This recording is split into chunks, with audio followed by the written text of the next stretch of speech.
en Mythbuster. Parfois, il arrive qu'un mythe nous donne du fil à retordre. Adam et Jamie se retrouvent emmêlés dans leur plus grosse réalisation.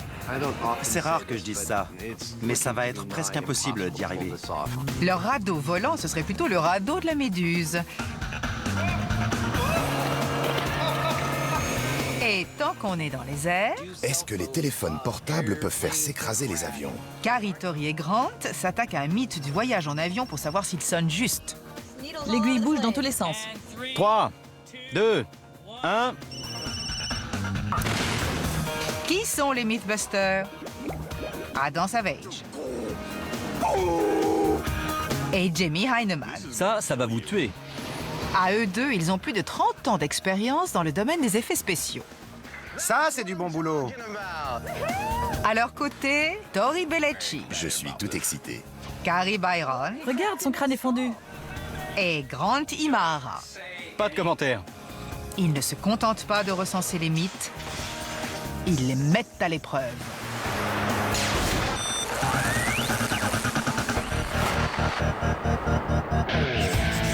Est-il possible de fabriquer un radeau qui flotte dans les airs? Quel est le mythe au menu aujourd'hui? C'est un mythe tout simple, qui nous vient du site web des fans de Mythbuster. Il paraît qu'en gonflant un bateau pneumatique à l'hélium, on peut voler. A priori, je ne suis pas très convaincu, mais il n'y a qu'une façon de le vérifier. Comment on va s'y prendre? On va y aller progressivement. On va commencer par gonfler un canot pneumatique à l'hélium et voir ce que ça fait. Nos Mythbusters vont d'abord tenter l'expérience sur l'un de leurs canots pneumatiques. Si ça ne fonctionne pas, ils fabriqueront leur propre machine volante gonflée à l'hélium. Et on dégonfle. Le premier essai sera effectué sur le canot pneumatique des Mythbusters. Avant de transformer leur canot en planeur, ils le pèsent dégonflé. Vas-y, soulève-le.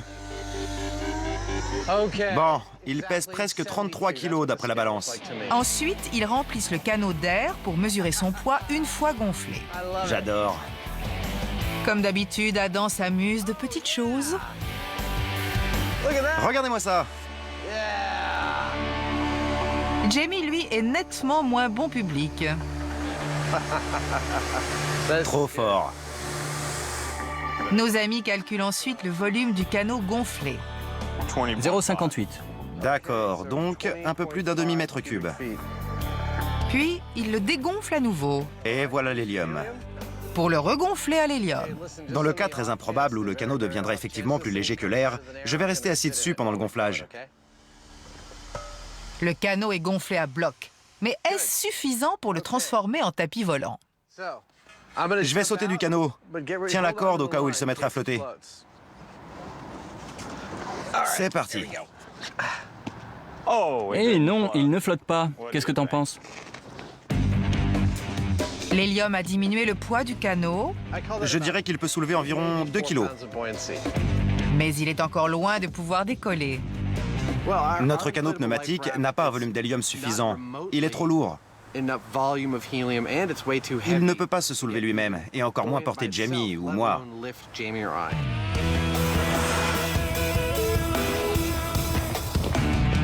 Bon, ça n'a pas été très concluant. L'hélium a diminué son poids d'à peine 2 kilos. À l'évidence, pour avoir une chance que ça fonctionne, il faut un radeau infiniment plus gros pour pouvoir contenir suffisamment d'hélium et pour soulever l'un de nous. Il est temps de passer à l'échelle supérieure. Les Mythbusters recommencent l'opération avec un radeau de sauvetage d'avion. Ce radeau est 8 fois plus grand que leur canot pneumatique de départ. Et une fois rempli d'hélium, il a perdu près d'un quart de son poids initial. Mais toujours pas de décollage en vue. Pendant que nos amis réfléchissent à ce qu'ils vont faire, posons-nous une question. Qu'est-ce qui fait la particularité de l'hélium? L'hélium est le deuxième élément le plus léger du tableau périodique. Il ne pèse que 0,17 g au litre. À titre de comparaison, l'azote, qui compose 80% de l'air que nous respirons, est 10 fois plus lourd. Plus on a un grand volume d'hélium, plus celui-ci déplace d'air, donc plus il peut soulever un poids important. Mais quelle quantité d'hélium faut-il pour faire voler un Mythbuster moyen? Je suis déçu. J'espérais mieux du radeau de sauvetage. Malgré ses 7,5 mètres de diamètre, l'hélium n'a pas réussi à le soulever, alors qu'il n'y avait personne dessus. Il nous reste un dernier objet encore plus gros à essayer. Un toboggan d'évacuation d'avion. C'est parfait. Oui, ça doit faire au moins 2 fois le volume de ce radeau de sauvetage. Allez, on essaie. Le volume du toboggan est 15 fois supérieur à celui du canot pneumatique. Bon, on le dégonfle? Non, d'abord, un peu de toboggan. Un vrai gamin. Malgré le scepticisme de Jamie, Adam veut faire une démonstration de la bonne technique d'évacuation par toboggan. Qui n'est certainement pas celle-ci. C'est trop génial. C'est l'heure de vérité. L'hélium va-t-il suffire à faire décoller le toboggan et à le faire flotter dans les airs? C'est bon. Tout ce que je vois, c'est qu'il a beau être gonflé à bloc, ils ne veulent toujours pas. Voilà. C'est bon? Là, on est à 55 kilos, c'est-à-dire 18 kilos de moins que son poids mort. Exactement ce que prévoyaient mes calculs. C'est le moment de dégonfler. Ça se dégonfle vite. Oula, il y a beaucoup d'hélium dans l'air. Tu sais, je commence à me dire que ce mythe est bidon. Mais on ne peut pas en rester là. En fait, c'est maintenant que ça devient amusant. Oui, à partir des données qu'on a glanées avec des objets qu'on a déjà gonflés à l'hélium, on va calculer la taille exacte du radeau qu'il nous faut. Un radeau à la fois navigable et capable de soulever l'un de nous deux. Si les Mythbusters n'arrivent pas à faire voler un radeau gonflé à l'hélium, alors ce mythe sera bel et bien dégonflé. Votre téléphone portable peut-il vraiment faire s'écraser un avion? Allô, Grant, encore un mythe concernant les téléphones portables. En fait, c'est une ruse. Si on nous interdit d'utiliser notre portable en avion, ce n'est pas parce que ça fait des interférences avec les instruments de bord, mais pour nous obliger à utiliser le téléphone de bord du siège devant nous. Parce que ça coûte bien plus cher d'utiliser leur téléphone que son propre téléphone. Les petits malins. Alors on va faire s'écraser un avion? Non, on ne va pas faire s'écraser un avion. Autrefois, prendre l'avion était en soi un divertissement. Ces passagers ébahis de l'époque étaient loin d'imaginer que ce moyen de transport deviendrait tellement banal qu'on aurait besoin de tout un tas de gadgets électroniques pour agrémenter le voyage. Mais au nom de la sécurité, les téléphones portables doivent être éteints pendant toute la durée du vol. S'agit-il d'une ruse pour vous obliger à casquer en utilisant le téléphone de bord?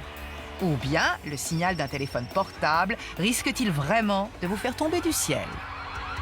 En fait, votre principale difficulté sur ce test ne sera pas d'ordre technique, mais légal. Oui, parce qu'il est illégal d'allumer un téléphone portable pendant un vol. Cela dit, rien n'interdit d'avoir un téléphone portable allumé dans un cockpit en marche et de faire des essais au sol. Mais ça ne nous garantit pas qu'il y aura des interférences. Alors, comme à notre habitude dans cette émission, on va fabriquer nous-mêmes un cockpit, contrôler toutes les variables, puis l'emporter dans un vrai aéroport pour tester le signal. Sur ce coup-là, pas question de se brûler les ailes. Tori et Grant vont construire eux-mêmes un cockpit. Ils partent donc en quête d'instruments d'avions d'occasion. Le cimetière des avions. Et pour cela, ils sont venus au bon endroit. C'est exactement ce genre de gadget dont notre équipe a besoin pour construire son cockpit et mettre ce mythe à l'épreuve. Voici la liste. Ce sont surtout des instruments de communication et de navigation avec lesquels un téléphone portable serait susceptible de faire des interférences.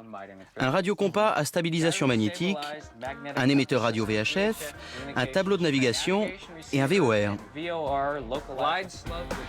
Voilà une drôle de liste de courses. Et un GPS. Par chance, Ken Faith a tout ce qu'il faut. Toutes ces pièces constituent le système de communication de l'avion avec le sol. Tour de contrôle à Ken, combien ça va nous coûter? Beaucoup trop cher. Houston, on a un problème. On abandonne la mission. En fait, ils ont simplement besoin de l'avionique pour tester cette légende farfelue. Mais pour pousser le réalisme jusqu'au bout, ils veulent construire un cockpit autour. Il ne décollera pas du sol, mais au moins, il aura tout d'un vrai. Une zone de turbulence. Tu vas t'écraser. Un jet comme des stars. Celui-ci a l'air bien. Facile à transporter. Celui-ci irait bien. D'accord. On le prend. On va lui mettre des jantes alu, un caisson de basse à l'arrière. Un intérieur tout en or. Un lecteur de DVD, le top du top. Une fois le cockpit déniché, la phase de test va bientôt pouvoir commencer. Notre équipe a plus d'instruments qu'un orchestre symphonique, mais pas la moindre idée de leur fonctionnement. Bonjour, moi c'est Grant. Enchanté. Ils font donc appel à un ingénieur en aéronautique, Jeff Gutto. On a du pain sur la planche. Ouais. Et comme toujours dans cette émission, on n'a qu'une journée pour le faire. Il faut qu'à la fin de la journée, on ait un cockpit opérationnel avec tous ses instruments de bord. D'accord. Comme ça n'est pas pour un vrai avion, on va pouvoir sauter quelques étapes. Il va nous falloir beaucoup de câbles, un fer à souder et pas mal de café. C'est bon, on a tout ça. Faire un cockpit à partir de ça, ça va pas être du gâteau. On va commencer par ça. C'est le système de radio de l'avion. À partir de ça, on va fabriquer un système de transmission. L'après-midi est long, rude et parfois tendu. Mais à la fin de la journée, Grant est devenu expert en téléphone portable. Alors, quels sont les effets présumés des portables sur les avions? C'est toute la question. Il y a deux possibilités. Première hypothèse, le signal du téléphone couvrirait ou bloquerait le signal radio de l'aéroport ou les balises radio. Deuxième hypothèse, le téléphone portable causerait des interférences directement avec le système de navigation de l'avion. Quel est le plus probable? Difficile à dire, mais pour l'instant, on va supposer qu'il couvre ou qu'il bloque le signal radio. D'accord, c'est un bon point de départ. Mais avant de commencer à envoyer des interférences, nos amis doivent d'abord s'assurer que leur matériel d'occasion peut capter le signal de la tour de navigation de l'aéroport de San Francisco. Le signal n'est pas très bon. Alors, qu'est-ce qu'on fait? On va essayer d'élever l'antenne. D'accord. En prenant un peu d'altitude, leur matériel devrait réussir à capter le signal de la tour de contrôle de l'aéroport, située à 16 km de là.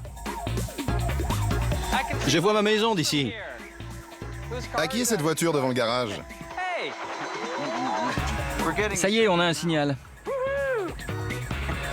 C'est le signal de la station de navigation VOR de San Francisco. Ici, on voit à quel angle on se situe par rapport à la station.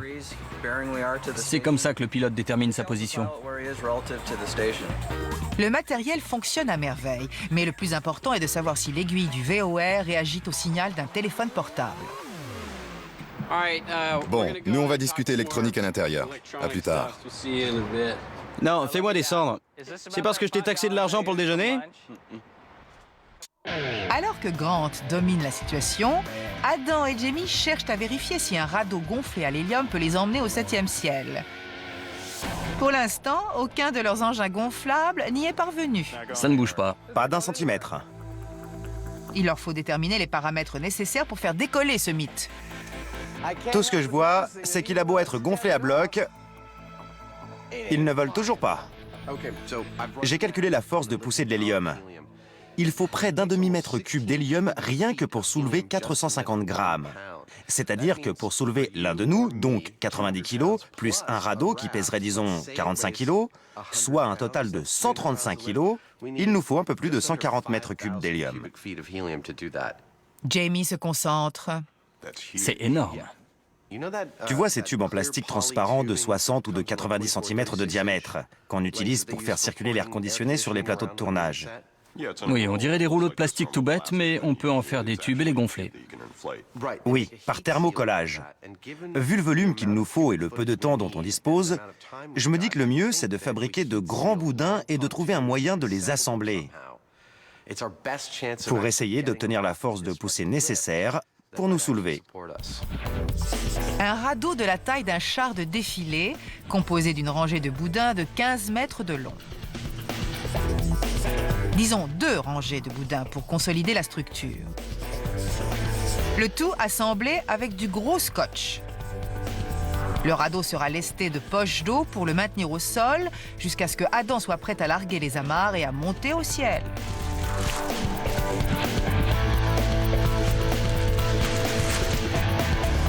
Voici une très belle pièce de collection dans son emballage d'origine. Vas-y, colle l'autre côté. Et voilà. Emballé, c'est pesé. Dehors, sur le parking, on passe au gonflage du premier boudin.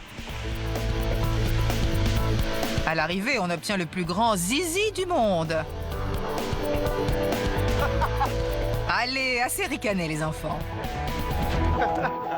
Je vais l'attacher à un dynamomètre et mesurer quel poids il peut soulever. C'est-à-dire sa force de poussée. Le boudin mesure 60 cm de diamètre et contient 48 mètres cubes d'hélium, ce qui équivaut à plus de 2 kg de poussée. Ce qui veut dire que pour soulever l'un de nous deux, il nous faut 40 boudins comme celui-ci. En comptant le poids du scotch, disons même 50. Ce qui nous fait... Oh la vache, ça va être énorme. Oui, mais c'est génial. Tellement énorme que l'atelier de Jamie ne sera jamais assez grand.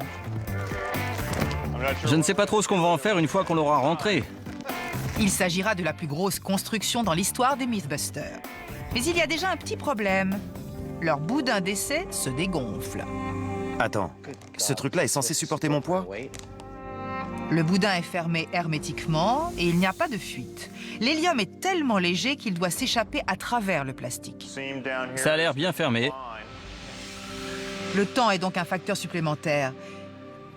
Il faut que les 50 boudins composant le radeau soient assemblés avant de commencer à gonfler. Et avec un temps de gonflage estimé à 4h30, il risque d'être difficile de faire décoller Adam avant que le radeau ne s'écrase. Pour fabriquer ce radeau, on a 50 tubes comme celui-ci, et on n'a pas droit à la moindre fuite. Adam commence déjà à se dégonfler. Pas de doute, c'est de l'hélium. Je ne sais pas, c'est rare que je dise ça, mais ça va être presque impossible d'y arriver. On rencontre des tas de problèmes. Il y a énormément de variables et une quantité de matériel délirante. Adam délire déjà avant l'assemblage. Il faut à présent dérouler 760 mètres de tubes de plastique très fragiles et les transformer en un radeau à 2 étages. La plus petite fuite pourrait tourner à la catastrophe. Nos têtes pensantes se creusent la cervelle. Il nous faut à peu près 30 mètres de recul. Quand on arrive au bout des 30 mètres, on enroule le tube sur lui-même. Et on aura un volet au bout de chaque tube. On étale chaque tube à côté du précédent. Voilà, c'est ça. Exactement. Nous aurions bien aimé vous passer l'intégralité de cette conversation passionnante, seulement elle a duré près de 2 heures. On fait comme ça et ensuite... Finalement, après d'interminables discussions, ils conçoivent un moyen de construire le plus titanesque des projets des Mythbusters. C'est une super idée. Oui, ça c'est parfait. Ça nous laisse une journée entière pour le montage et le contrôle de tous les paramètres. Et ensuite, on peut passer au gonflage. Messieurs les monteurs, veuillez nous excuser. C'est sûrement la conversation la plus passionnante que j'ai eue depuis que je fais cette émission. Et j'espère que vous trouverez une façon de la restituer par un montage brillant, parce que c'est le cœur de toute l'opération. En fait, Adam, si ça ne t'ennuie pas, on va plutôt montrer un schéma.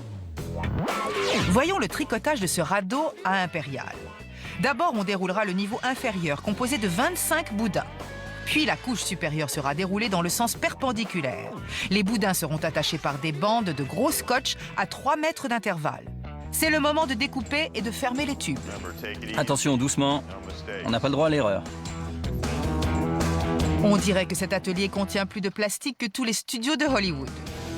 Mais vont-ils réussir à faire de ces tubes en plastique un radeau fantastique? Tout dépendra des fuites éventuelles. Il va falloir faire rentrer l'hélium, cette fois en s'assurant qu'il ne ressorte pas. Par conséquent, il faut équiper chaque tube d'une valve étanche. C'est bon. La solution? des attaches en plastique et en silicone. Comme ça, l'eau ne s'échappe pas. Il faut donc maintenir ce colmatage sous pression. C'est exactement ça. Ça empêchera l'hélium de s'échapper assez longtemps pour tester le radeau. On dirait un bricolage de rien du tout, mais c'est justement notre spécialité. Un petit système de colmatage, quelques attaches en plastique, et on obtient une fermeture étanche sous haute pression totalement infaillible. Infaillible, voilà un mot qu'on a souvent entendu.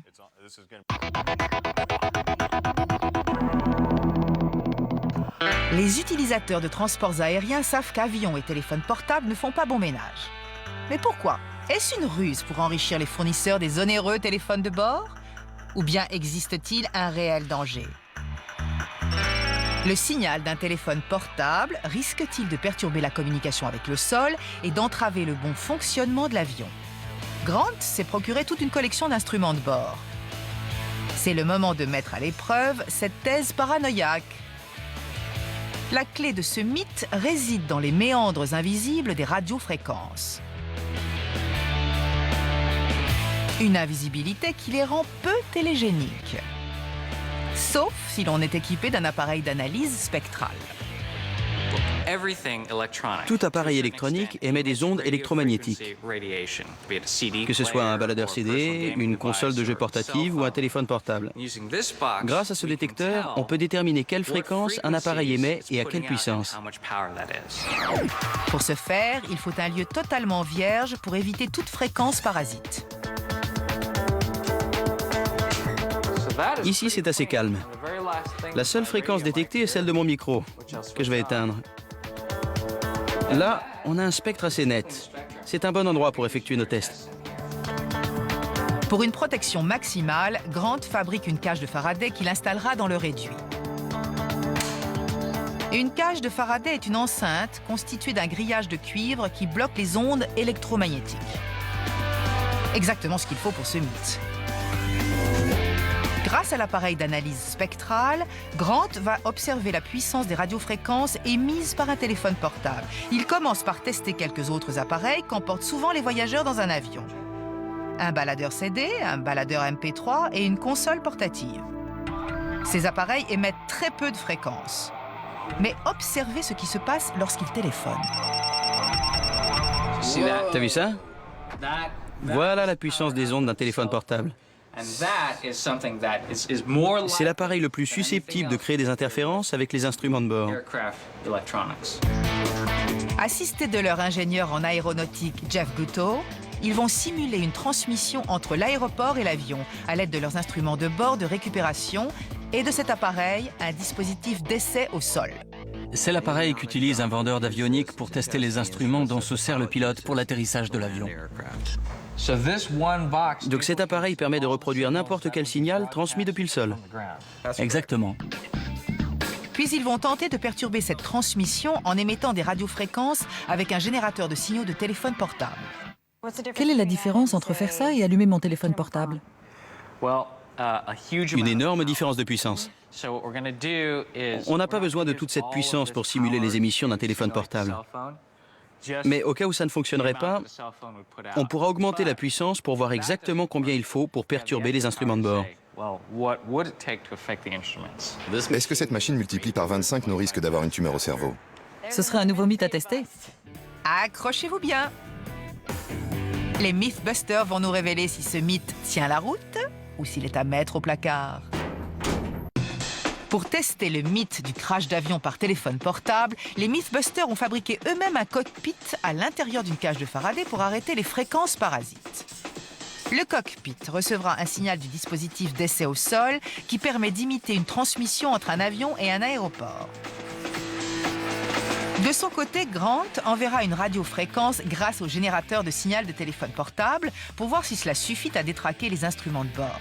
Ça, c'est la théorie. Maintenant que Grant est dans sa cage, passons à la pratique. Amuse-toi bien. Cet indicateur donne au pilote sa position par rapport à la piste. Si cette aiguille se met à osciller, cet avion virtuel risque le crash. Grant envoie des radiofréquences semblables à celles d'un téléphone portable. Je commence par du GSM, 1800 Hz. Le GSM est une technologie numérique de téléphonie mobile utilisée par des millions d'usagers à travers le monde. Le voyant indique toujours 2 et l'aiguille ne bouge pas. Aucune réaction. Il augmente la puissance. J'augmente l'amplitude. Notre avion est toujours en vol? Toujours en vol. Je vais le pousser à plus 20 dBm. Grant a peut-être intérêt à enfiler sa combinaison de plomb. Ça, c'est 100 fois la puissance d'émission d'un téléphone portable. Bon, on va monter à 1000 fois la puissance et réessayer. Non. Grant passe à 800 MHz, une autre fréquence courante de téléphonie mobile. Ah. Cette fois, j'ai une belle oscillation. Je dirais même une très grosse oscillation. Ensuite, il teste à 850, puis à 900 MHz. Même réaction. L'aiguille oscille de plus belle. En passant en revue les différentes technologies, il apparaît que les fréquences situées autour de 800, 850 ou 900 MHz ont un effet sur l'indicateur. Pour revenir à notre mythe selon lequel les téléphones portables n'ont aucun effet sur les instruments de bord d'un avion, c'est bien parti pour être bidon. J'ai l'impression qu'ils peuvent bel et bien perturber les instruments de bord. Mais Grant s'avance un peu. Pour l'instant, ce ne sont que des tests en laboratoire. Pour mettre ce mythe à l'épreuve dans les conditions réelles, ils doivent emporter leur cockpit à l'aéroport. Adam et Jamie, quant à eux, cherchent à savoir si une embarcation gonflable remplie d'hélium peut voler. Eh non, il ne flotte pas. Mais le mythe a déjà du plomb dans l'aile. Afin de soulever l'un de nos 2 testeurs, il faut au moins 140 mètres cubes d'hélium. Et pour contenir tout cet hélium, Adam et Jamie doivent fabriquer un immense radeau. Pour ce faire, ils ont besoin de beaucoup de place. Ce hangar, 2 fois plus grand que l'atelier de Jamie, était autrefois utilisé pour peindre des avions par pulvérisation. En tout, il y a 60 rouleaux de plastique. Ils font 18 mètres de long et 90 cm de diamètre. On va les étaler ici pour former un rectangle de 18 mètres sur 23. Et à mesure qu'on va les dérouler, on va les attacher ensemble pour faire un radeau. Avec du scotch. Du scotch d'emballage. Le regard de Carrie en dit long. Mais avant d'avoir pu se défiler, elle est embauchée pour la corvée de balayage. Ouh, la vénarde.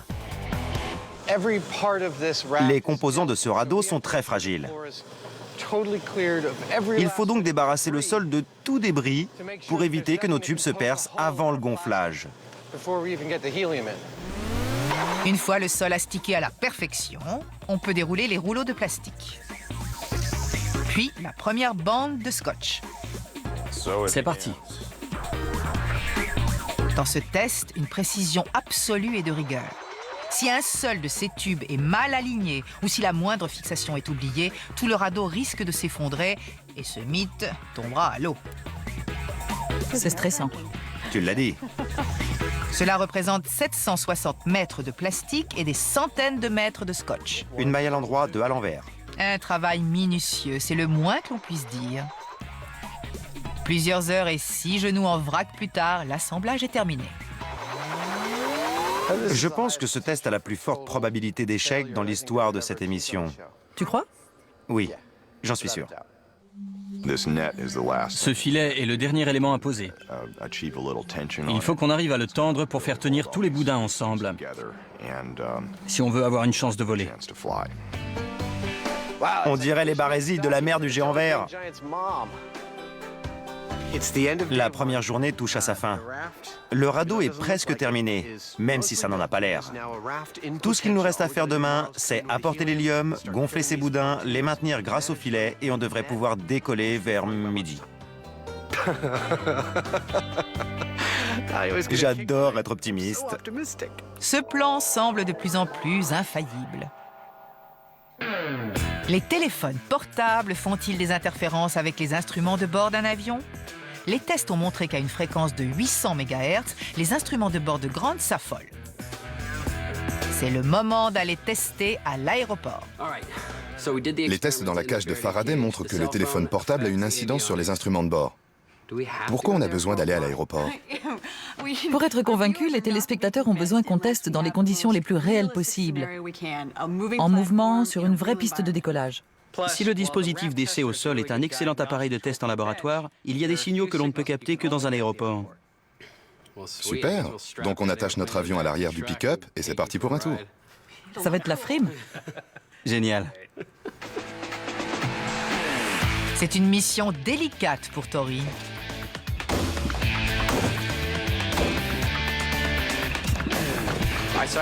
J'ai arrimé le cockpit à la voiture. On va le déplacer parce qu'on cherche à simuler l'activité d'un avion et que certains de ces instruments de bord vont réagir aux radiobalises d'un aéroport. Donc en déplaçant le cockpit dans l'aéroport, on devrait observer une réaction des instruments de bord. Ça, c'est la théorie.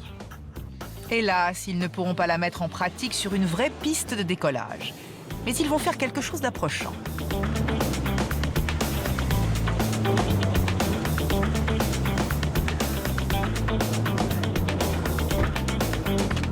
Super. C'est parfait comme endroit. On a un va-et-vient permanent d'avions et un grand parking autour duquel on peut tourner. À 2 pas de la piste d'approche balisée, c'est parfait. Ce simulateur de vol n'est pas tout à fait du dernier cri. Grant, notre as du pilotage, prend les commandes. En tournant lentement autour du parking, le cockpit recevra un signal de la station de navigation de l'aéroport. Pendant ce temps, Grant perturbera les instruments de bord par des radiofréquences émises avec le simulateur de téléphonie mobile.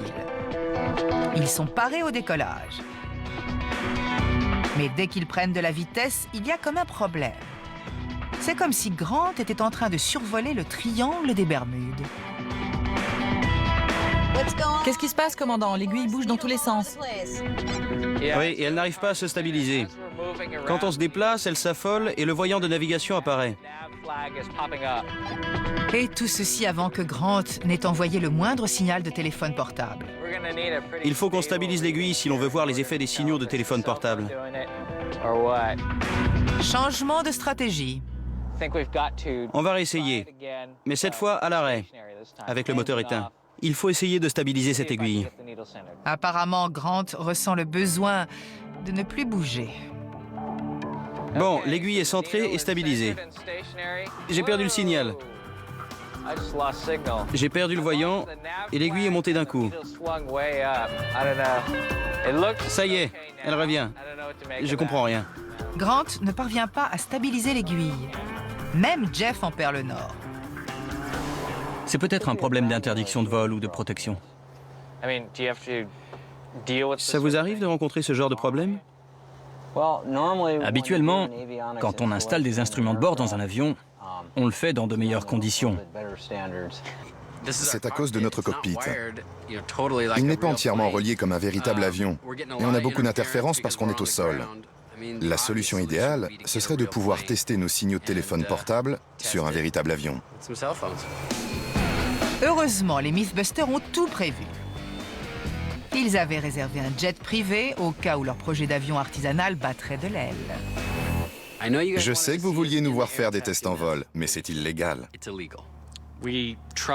On a fait tout ce qu'on a pu pour qu'un avion de ligne ou un charter ou même un avion privé accepte de nous emmener dans les airs avec un téléphone portable. Mais la loi l'interdit. Impossible de tester ce mythe dans les airs. Mais sous certaines conditions, ils peuvent réaliser une expérience sur le tarmac. Quand j'en aurai un comme ça, je pourrais sortir avec des top modèles.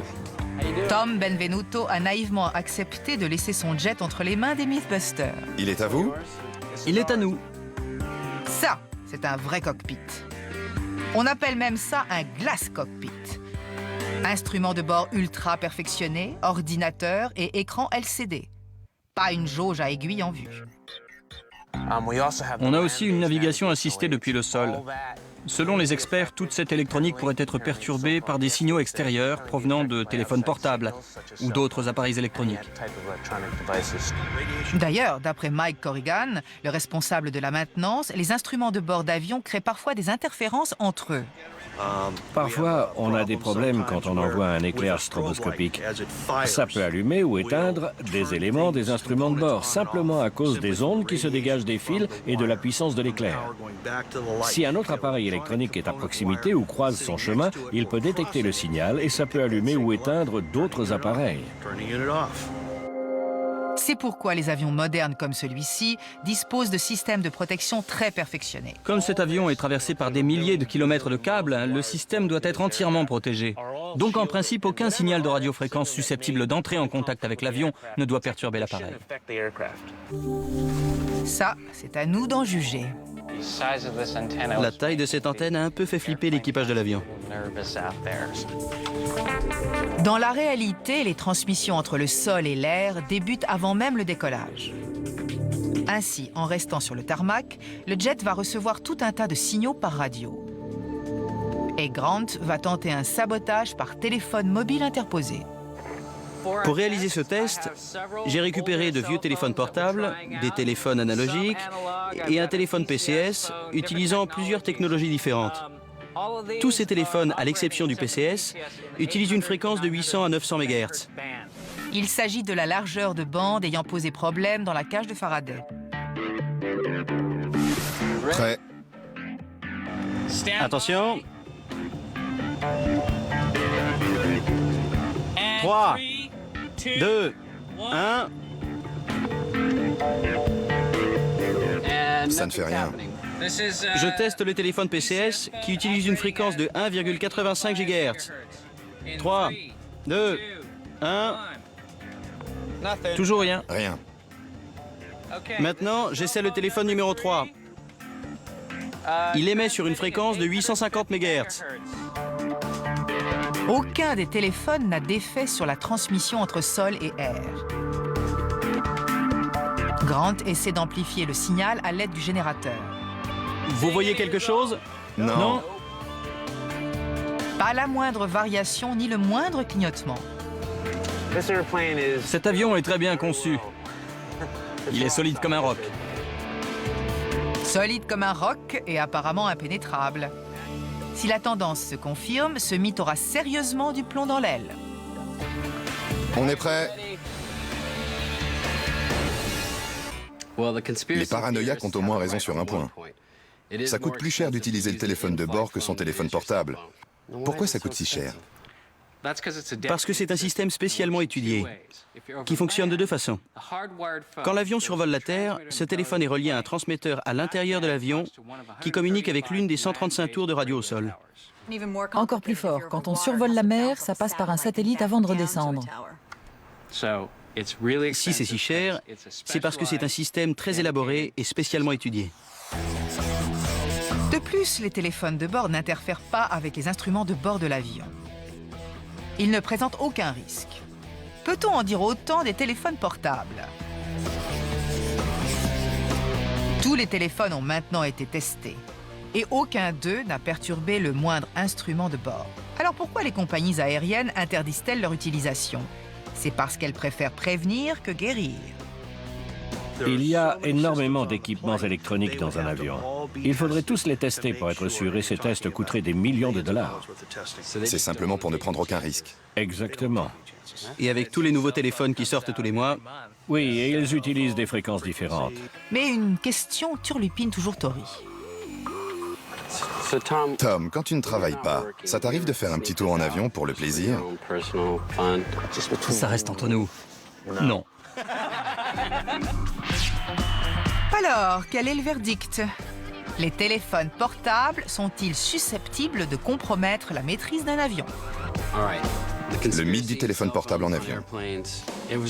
C'est frustrant, parce qu'on n'a pas réussi à monter dans un avion avec un téléphone portable, on n'a pas pu passer un appel, et on n'a même pas pu voir combien de barres on a quand on est en vol. Saleté de loi. On n'a aucune preuve, hormis les tests de notre cockpit miniature. qui n'était pas imperméable aux radiofréquences et qui n'avait aucun système de protection. En faisant les tests sur le jet, on n'a observé aucun effet sur les instruments de bord. On a fait toute une batterie de tests avec plusieurs téléphones différents et aucune interférence. La direction de l'aviation civile préfère imposer une interdiction totale pour écarter tout risque qu'un téléphone de nouvelle génération puisse créer des interférences avec les instruments de bord. Inutile de prendre des risques, donc ce mythe est bidon. Ouais, il est bidon. Cette théorie est court-circuitée. Mythe bidon. Adam et Jamie construisent ce qu'ils espèrent être le premier radeau volant au monde. Il s'agit de leur plus gigantesque construction et la tension est au plus haut. Le moral est au plus bas ici. Les complications s'accumulent et il y a beaucoup de petites imperfections qui risquent de tout nous faire sauter à la figure. On croise les doigts, mais je ne vois pas les sourires habituels sur le visage des Mythbusters. Parfois, il arrive qu'un mythe nous donne du fil à retordre.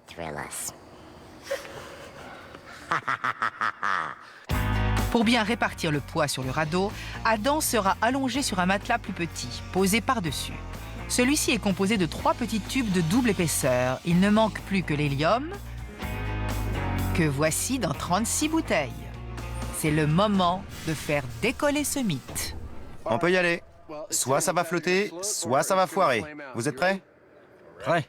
C'est parti. Le gonflage peut enfin commencer.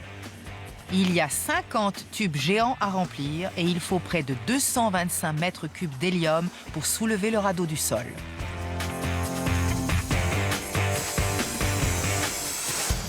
Et d'un. Un joli boudin. C'est le plus grand projet de construction jamais réalisé dans Mythbusters. On a gonflé 2 boudins. Il faut environ 3 minutes de gonflage par boudin et il nous en reste 48 à faire. Merci de nous avoir prévenus. Faisons un petit passage en accéléré. Pas de fuite en vue pour l'instant. Chaque boudin gonflé génère plus de 2 kilos de poussée. Très bien. Le radeau commence à se soulever. Le radeau soulève déjà son propre poids. Il reste une bonne marge pour me soulever moi. Adam doit maintenant enfiler quelque chose de nettement moins confortable. C'est mon nouveau joujou. Ma combinaison de varapeur du GIGN. C'est ma sœur qui me l'a prêté. Toute ma famille s'habille comme ça. D'accord pour le baudrier, mais pourquoi la combinaison de plongée? La combinaison, c'est parce que si on réussit, on voudrait transporter le radeau dans la lagune et le faire flotter sur l'eau pour voir s'il peut aussi faire office de vrai radeau. La vraie raison? En fait, c'est parce que ça me fait un corps de rêve. Un dernier mot? On a réussi à le gonfler et à le faire flotter. C'est très encourageant. J'ai hâte de monter dessus et de me prélasser sur mon radeau volant. Il est temps de lever le suspense sur ce mythe. Très bien.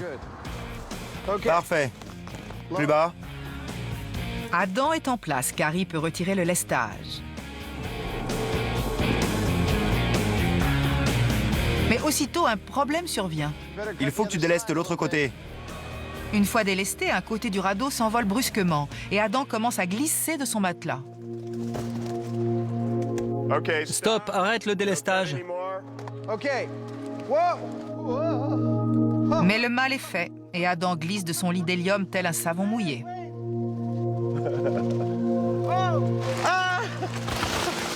Attends! Privés de soutien, les boudins sont trop légers pour supporter le poids. Sur un projet aussi titanesque, il fallait s'attendre à ce qu'il y ait une faille. Et c'est Adam qui est tombé dedans. Adam, Oui. ça fonctionne pas. Non, on peut dire que c'est un échec total. Tu es passé à travers la couche supérieure. Je me sens comme un élément rejeté de la matrice. Ça va? Ça va. Je suis dans un filet la tête en bas, sous le plus gros ballon à l'hélium du monde, mais ça va. Si tout va bien pour Adam, on ne peut pas en dire autant de ce test. Le radeau est en train de s'effondrer et notre équipe ne peut pas envisager de recommencer l'expérience. Leur unique chance de voler vient de s'envoler. Tout ça pour ça. Je ne devrais peut-être pas libérer l'hélium. Tout ce boulot pour rien. Regardez ça, c'est un monument d'échec. Pas entièrement. Ils ont au moins appris qu'un radeau capable de voler serait matériellement irréalisable et beaucoup trop fragile pour accueillir des passagers. Il faudrait ouvrir une porte. C'est un peu flippant. Il y a trop d'hélium dans la pièce. On manque d'air ici. Je vais ouvrir la porte. D'accord. On ne peut rien nous reprocher. On a mis absolument tout en œuvre pour essayer d'y arriver. Je suis sûr que certains vont crier après leur poste de télé, mais je vais déclarer ce mythe bidon. Normalement, on ne le dit pas sur place. On est censé attendre d'être rentré à l'atelier. Mais là, j'ai juste envie d'enlever ma combi et de déclarer ce mythe testé et bidon. Bidon, bidon, Bidon. bidon. Merci, j'attendais que tu le dises. Bidon. Allez, on range. Le radeau volant est touché coulé. Mythe bidon.